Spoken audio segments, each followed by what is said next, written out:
সমাজসেবা কার্যালয় কেবল দেওয়ানগঞ্জ উপজেলার চর আমখাওয়া ও পাররামরামপুর ইউনিয়ন দুটিতে বিধবা, প্রতিবন্ধী, বয়স্কসহ বিভিন্ন নামে প্রায় ২,০০০ উপকারভোগীকে লাইভ ভেরিফিকেশনের জন্য খুঁজে পাচ্ছে না। তালিকায় থাকা ব্যক্তিদের ইউপি সদস্যসহ গ্রামের কেউ চিনতে পারছেন না। তালিকায় থাকা ফোন নাম্বারগুলো বন্ধ পাওয়া যায়। 4 বার আর কি ভেরিফিকেশন হয়ে গেল। ভেরিফিকেশন করার পরেও প্রায় 5 থেকে 600 নাম খুঁজে পাওয়া যাইতেছে। নিজের নাম তালিকায় থাকলেও উপকারভোগীদের অনেকেই জানতেন না যে তার নাম তালিকায় আছে। নামের তালিকাটা আছে, সেই তালিকায় কিছু মৃত আছে, আবার কিছু মোবাইল নাম্বার ভুল আছে। যে ব্যক্তির নাম সেই ব্যক্তি জানেই না, মোবাইল নাম্বার অন্যগুলা, সেগুলো আসলেই আমরা ঠিক করে দেওয়ার জন্য তাদেরকে ডাকি। চর আমখাওয়া ইউনিয়নের মাজেদা বেগম কিভাবে বিধবা হিসেবে তালিকায় এসেছেন তিনি জানেন না। অপরদিকে সাবেক এক ইউপি সদস্য 8 থেকে 9 বছর আগে তার প্রতিবন্ধী স্বামীকে ভাতার কার্ড করে দেওয়ার কথা বলে কাগজপত্র নেয়। পরবর্তীতে তিনি জানান তার ভাতার কার্ডটি হয়নি। তবে তালিকা থেকে জানা যায় গত 8 থেকে 9 বছর যাবৎ শাহ জামালের নামে বরাদ্দকৃত টাকা অন্য কেউ তুলে নিচ্ছে। জানলাম যে আমি বিধবা, নাকি আমার বিধবা ভাতা আসে। স্বামী সন্তান সবাই আছে, আমি বিধবা না। 5-7 বছর ধরে আমি কোনো টাকা টুকা পাই না। আমার এই সিমের নামে অ্যাকাউন্টে টাকা আসে, কিন্তু আমি জানি না। উপজেলায় যায় আমার ছবি ভেসে ইচ্ছে, নামও আমি সুন্দর পেলাম। আমার নাম গোপীনাথ।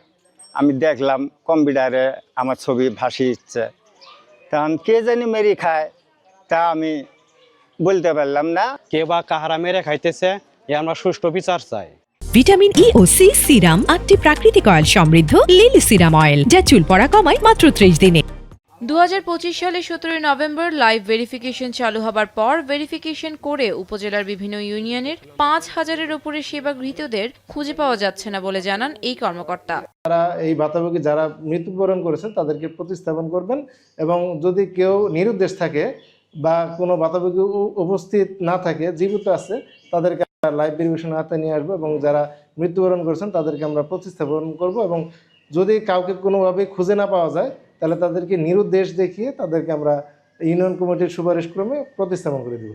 7 মে জমা দেওয়া প্রতিবেদনে জানা যায় জেলায় 2,51,732 জন ভাতাপ্রাপ্তদের মধ্যে 25,223 জনকে খুঁজে পাচ্ছে না অধিদপ্তর। তবে কোনো সমাজকর্মী অনিয়ম বা দুর্নীতিতে জড়িত থাকার প্রমাণ পেলে প্রয়োজনীয় ব্যবস্থা নেওয়ার কথা জানান এই কর্মকর্তা।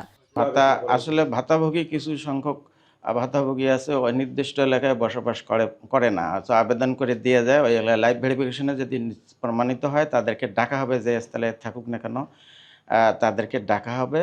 যদি সে আসতে না পারে তাহলে ধরে নেওয়া হবে সেই ব্যক্তি নাই বা না আসতে পারলে এগোতে পারলে সেখানে প্রতিস্থাপন করা হবে। আর যদি কোনো অভিযোগ সুনির্দিষ্ট এখানে থাকে বা আমার কাছে আসে, তা আমি তাৎক্ষণিকভাবে সরকারি বিধি অনুযায়ীভাবে ব্যবস্থা গ্রহণ করব। ভুয়া পরিচয়পত্র দিয়ে সরকারের বিপুল অর্থ লোপাটে জড়িতদের বিরুদ্ধে দ্রুতই ব্যবস্থা নেবে সরকার, এমন প্রত্যাশা সচেতন মহলের। এখন জামালপুর।